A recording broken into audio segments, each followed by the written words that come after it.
নমস্কার। আজ আমরা শুনব সারদা মায়ের অমৃত কথা।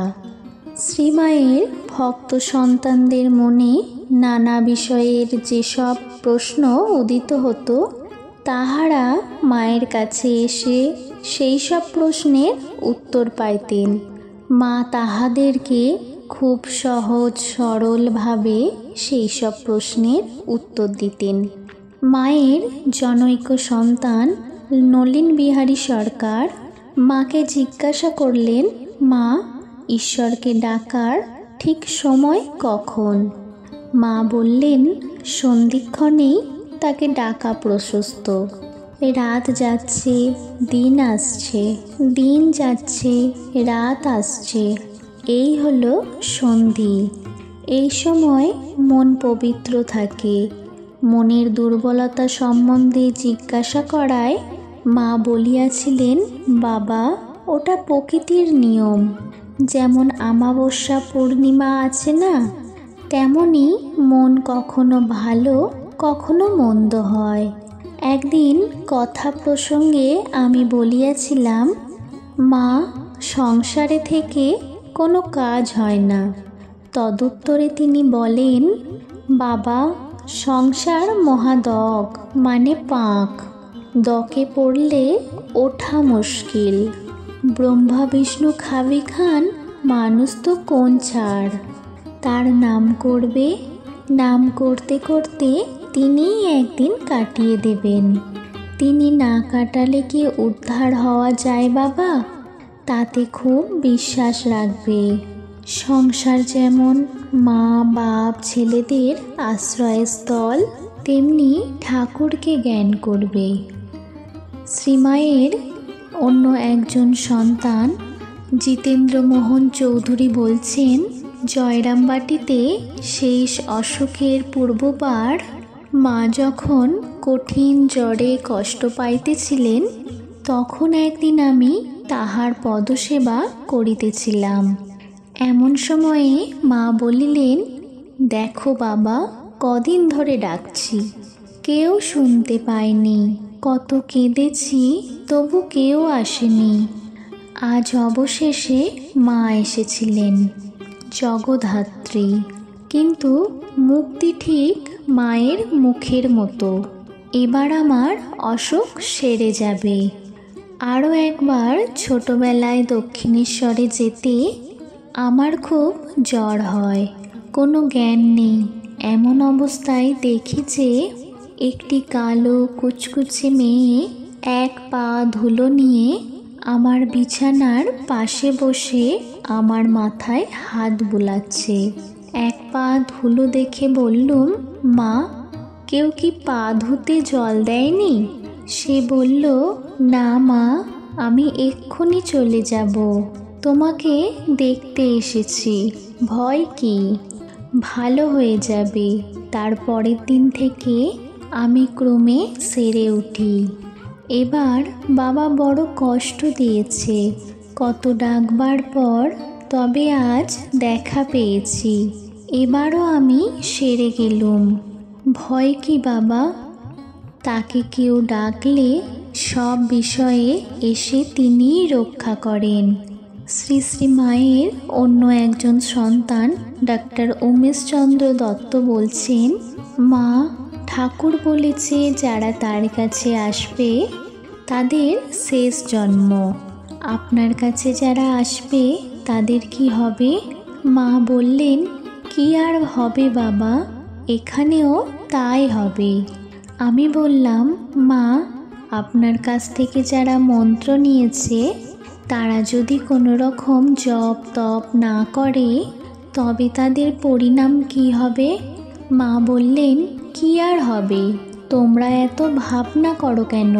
মনের বাসনা কামনা যা আছে পূরণ করে নাও, পরে রামকৃষ্ণ লোকে গিয়ে চির শান্তি ভোগ করবে। ঠাকুর তোমাদের জন্য নতুন রাজ্য তৈরি করেছেন। একটি ভক্ত একদিন উদ্বোধনে মাকে প্রণাম করিবার সময় বললেন যে তাহার স্ত্রী মন্ত্র ভুলিয়া গিয়েছে, কিন্তু তাহাকে পুনরায় কলিকাতা আনাও তাহার পক্ষে কষ্টসাধ্য। মা শুনিয়া বলিলেন, তা ভুলে গেছে তাতে আর কি হয়েছে, ঠাকুরকে স্মরণ মনন করলেই হবে। সূচি অসুচি বিষয়ে মা একদিন বলিলেন, দেখো বাবা, ঠাকুর বড়ই পেট রোগা ছিলেন। আমি নহবতে থেকে ঠাকুরের ইচ্ছা মতো শুক্তো ঝোল এইসব রেঁধে দিতুম। মাসের মধ্যে 3 দিন মেয়েরা ওইসব করতে পারে না। সেই কয়দিন মায়ের মানে মা কালীর ওইখান থেকে প্রসাদ নিয়ে আসতো, তা খেলেই ঠাকুরের অসুখ বাড়ত। একদিন আমাকে বললেন, দেখো তুমি এই 3 দিন আমাকে রান্না করে না দেওয়াতে আমার অসুখটা বেড়েছে, তুমি ওই কদিন কেন রাঁধলে না? আমি বললুম, মেয়েদের অসুচি 3 দিন কাউকে রেঁধে দিতে পারে না। ঠাকুর বললেন, কে বললেন পারে না? তুমি আমাকে দেবে, তাতে কোনো দোষ হবে না। বলো তো, অসুচি তোমার শরীরের কোন জিনিসটা? চামড়া না মাংস, না হাড় না মজ্জা? দেখো, মনই সূচি অসুচি, বাইরে অসুচি বলে কিচ্ছু নেই। এরপর হতে আমি সর্বদা রান্না করে দিতুম। একবার ওই সময় পূজাদি না করায় মায়ের মন কেমন করে। তিনি ঠাকুরকে ওই সম্বন্ধে জিজ্ঞাসা করেন। ঠাকুর বলেন, যদি পূজা না করলে মনে খুব কষ্ট হয় তবে করবে, নতুবা নয়। কুয়ালপাড়ায় মায়ের অসুখের সময় তার জন্য শরবত প্রস্তুত করিয়া ঠিক হইয়াছে কিনা দেখিবার জন্য আমি উহা চাখিয়া তাহাকে দিয়েছিলাম। মা কিন্তু তাহা জানিতেন না। উহার 2-3 দিন পরে মা নিজেই বলিলেন, দেখো বাবা, ভালোবাসার জনকে কোনো কিছু খেতে দিতে হলে আগে নিজে চেখে দেওয়া খুব ভালো। তখন আমি বলিলাম, মা, আমি তো আপনার শরবত চেখে দিয়েছিলাম। তিনি বলিলেন, বেশ করেছিলে বাবা, ভালোবাসার পাত্রকে ওইভাবেই দিতে হয়। শোনোনি, রাখালরা শ্রীকৃষ্ণকে ফল খেতে দেবার আগে নিজেরা চেখে দিত। তারপর একদিন জিজ্ঞাসা করিলাম, মা, অন্যান্য অবতারগণ নিজে নিজ শক্তি পরে দেহ রক্ষা করিয়াছেন, কিন্তু ঠাকুর এবার আপনাকে রাখিয়া পূর্বে চলিয়া গেলেন কেন? বলিলেন, বাবা জানো তো, ঠাকুরের জগতের প্রত্যেকের উপর মাতৃভাব ছিল। সেই মাতৃভাব জগতে বিকাশের জন্য এইবারে আমাকে রেখে গেছেন। শ্রী শ্রী মায়ের অন্য একজন সন্ন্যাসী সন্তান স্বামী বিশ্বেশ্বরানন্দজি বলিলেন, মা, আমার মনে খারাপ ভাব আসে না। মা অমনি চমকিয়া উঠিয়া আমাকে বাধা দিয়ে বলিতেছেন, বলো না, বলো না, ও কথা বলতে নেই। আর একদিন আমি মাকে বলিলাম, আপনি যে এত লোককে মন্ত্র দিচ্ছেন, তাদের তো কখনো কোনো খোঁজ খবর রাখেন না। এদের কি হচ্ছে না হচ্ছে কোনো খেয়াল নেই। গুরু শিষ্যের কত খোঁজ রাখেন, উন্নতি হচ্ছে কি না দেখেন। আপনার এত লোককে মন্ত্র না দিলেই হয়। যে কয়টির খবর রাখতে পারবেন সেই কয়টিকেই দেওয়াই ভালো। মা বলিলেন, না, ঠাকুর তো আমাকে নিষেধ করেননি, তিনি আমাকে এত সব বুঝিয়েছেন। আর এটা তাহলে কি কিছু বলতেন না? আমি ঠাকুরের উপর ভার দিই, তার কাছে রোজ বলি যে যেখানে আছে দেখো। আর জানো, এসব ঠাকুরের দেওয়া মন্ত্র, তিনিই আমাকে দিয়েছিলেন, সিদ্ধ মন্ত্র। আরও একদিন জয়রামবাটিতে আমি জিজ্ঞাসা করিয়াছিলাম, কি করে ভগবান লাভ হয়? পুজো, জপ, ধ্যান এইসবে হয়? মা বলিলেন, কিছুতেই না। 3 বার বলিলেন এ কথা। আমি তখন বলিলাম, তবে কিসে হয়? মা বলিলেন, শুধু তার কৃপাতে হয়। তবে জপ ধ্যান করতে হয়, তাতে মনের ময়লা কাটে। পুজো জপ ধ্যান এসব করতে হয়। যেমন ফুল নাড়তে চাড়তে ঘ্রাণ বের হয়, চন্দন ঘষতে ঘষতে গন্ধ বের হয়, তেমনি ভগবত তত্ত্ব আলোচনা করতে করতে তত্ত্বজ্ঞানের উদয় হয়। নির্বাসনা যদি হতে পারো, এক্ষুনি হয়।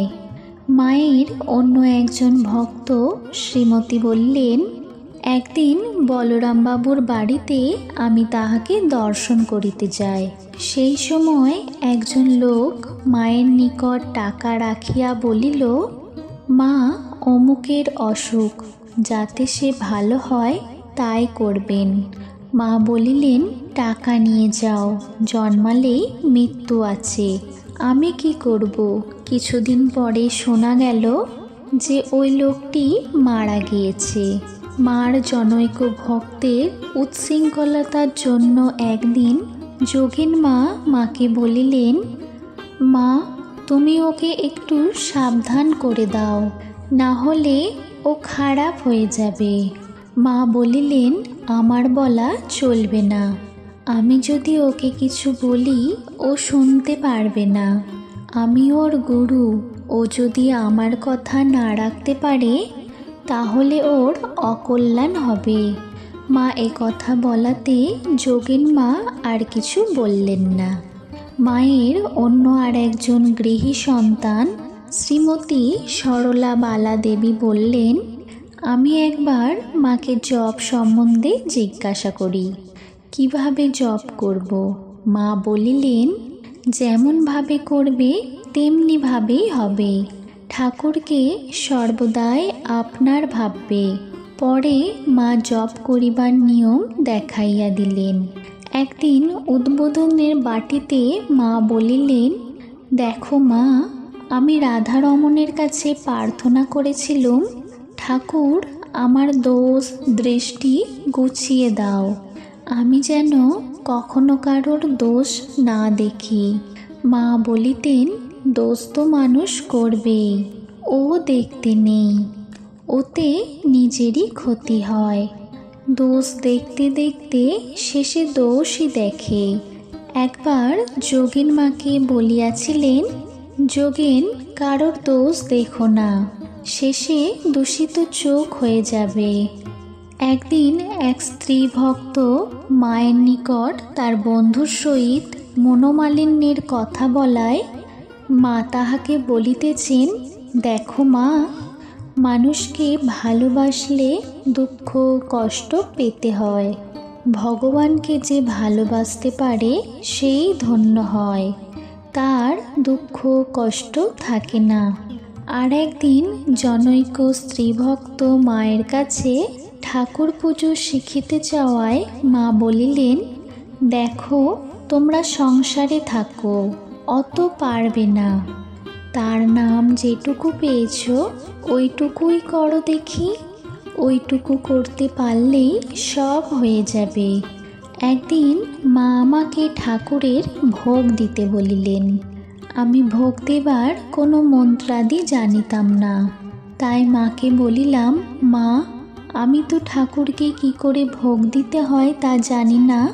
তখন মা বলিলেন, দেখো মা, ঠাকুরকে আপনার ভেবে বলবে, এসো বসো নাও খাও, আর ভাববে তিনি এসেছেন, বসেছেন, খাচ্ছেন।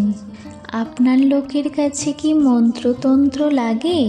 ওসব হচ্ছে যেমন কুটুম এলে তাদের আদর যত্ন করতে হয় সেই রকম। আপনার লোকের কাছে ওসব লাগে না, তাদের যেমনভাবে দেবে তেমনিভাবেই নেবে। তারপর ভোগ দেবার একটি মন্ত্র আমাকে শিখিয়ে দিলেন। জয়রামবাটিতে মায়ের আত্মীয়রা মাকে নানা বিষয়ে জ্বালাতন করতেন। মা একদিন বিরক্ত হইয়া বলিয়াছিলেন, দেখ, তোরা আমাকে বেশি জ্বালাতন করিস নে। এর ভেতরে যিনি আছেন তিনি যদি একবার ফোঁস করেন তো ব্রহ্মা বিষ্ণু মহেশ্বর কারও সাধ্য নেই যে তোদের রক্ষা করে। ওই সময়ে মায়ের অসুখের সময়ে মায়ের স্বভাবটি একেবারে 5 বছরের বালিকার মতো হইয়া গিয়াছিল। একদিন রাত্রি 12টার সময় খাওয়াইতে গেলে বায়না ধরিলেন, আমি খাবো না। তোর একই কথা, মা খাও আর বগলে কাঠি লাগাও। মা খাইতে চাইতেছেন না দেখিয়া বলিলাম, তবে কি মা মহারাজকে ডাকবো? অনেক সময় মহারাজের নাম শোনাইলে তিনি খাইতেন, কিন্তু এবারে একেবারেই খাইতে নারাজ হইলেন। বলিলেন, ডাক শরৎকে, আমি তোর হাতে খাবো না। মহারাজ শুনিয়ায় তাড়াতাড়ি মায়ের কাছে আসিলেন। মা মহারাজকে বসাইয়া বলিলেন, একটু হাত বুলিয়ে দাও তো বাবা। এবং তাহার 2 হাত দুখানি লইয়া বলিতেছেন, দেখো না বাবা, এরা আমাকে কত বিরক্ত করছে। খালি খাও খাও এদের রব, আর জানে খালি বগলে কাঠি দিতে। তুমি ওকে বলে দাও যেন বিরক্ত না করে। মহারাজ বলিলেন, না মা, ওরা আর বিরক্ত করিবে না। এই রকম সান্ত্বনা দিয়ে পরে জিজ্ঞাসা করিলেন, মা এখন কি একটু খাবেন? মা বলিলেন, দাও। মহারাজ আমাকে খাবার লইয়া আসিতে বলিলেন। মা এ কথা শুনিয়া বলিলেন, না, তুমি আমাকে খাইয়ে দাও, আমি ওর হাতে খাবো না। ফিডিং কাপে দুধ ঢালিয়া মহারাজের হাতে দিলাম। তিনি কোনো রকমে একটু খাওয়াইলেন এবং বলিলেন, মা একটু জিরিয়ে জিরিয়ে খান। শুনিয়াই মা বলিলেন, দেখো তো কি সুন্দর কথা। মা একটু জিরিয়ে খান, এ কথাটা আর ওরা বলতে জানে না। দেখো কো বাছাকে এই রাতে এত কষ্ট দিলে। যাও বাবা, শো গিয়ে, বলিয়া গায়ে হাত বুলিয়া দিলেন। পরে মহারাজ মশারি ফেলে দিয়ে বলিলেন, এখন আসি মা। মা বলিলেন, এসো বাবা, বাছার কত কষ্ট হলো। একদিন সকালবেলা শ্রী শ্রী মা ও গোলাম মা গঙ্গা স্নানে যাইতেছেন। গোলাম মা বলিলেন, মা তেল মাখো। মা বলিলেন, আমি তেল মাখব না। গোলাম মা অনুরোধ করায় মা বলিলেন, আমি মাখলে সকলেই মাখবে। তেল মেখে যে গঙ্গা স্নানে যেতে নেই। শ্রী শ্রী মায়ের অন্য একজন গৃহী সন্তান শ্রী শ্রী সরোজবালা সেন বলিতেছেন, একদিন মা রাধুর অসুখের জন্য তাহাকে মাদুলি পরাইয়া দেবতার উদ্দেশ্যে পয়সা তুলিয়া রাখিতেছেন। আমরা জিজ্ঞাসা করিলাম, মা আপনি কেন এইরূপ করছেন? আপনার ইচ্ছাতেই তো সব হয়। মা বলিলেন, অসুখ হলে ঠাকুরদের মানত করিলে বিপদ কেটে যায়, আর যার যা প্রাপ্য তা তাকে দিতে হয়। মা যখন গোয়ালপাড়ায় আসিয়া কিছুদিন থাকেন, তখন একদিন মঠাধ্যক্ষ মাকে বলিলেন, মা ছেলেরা সব এখানে থাকতে চায় না, আপনি সব ওদের বলে দিন যাতে ওরা কোথাও গিয়ে থাকতে না পারে এবং এখানে এসে আপনার কাজকর্ম সব করে। ওদের ইচ্ছা অন্য জায়গায় সব চলে যায়। আপনি যদি বলে দেন তাহলে ওরা আর কোথাও যাবে না। এই কথা শুনিবা মাত্র মা ক্রুদ্ধা হইয়া বলিলেন, তুমি আমাকে দিয়ে কি বলিয়ে নিতে চাও?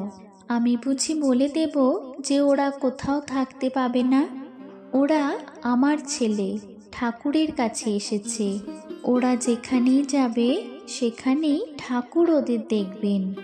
আর তুমি আমার মুখ দিয়ে বলিয়ে নিতে চাও যাতে ওরা কোথাও স্থান না পায়?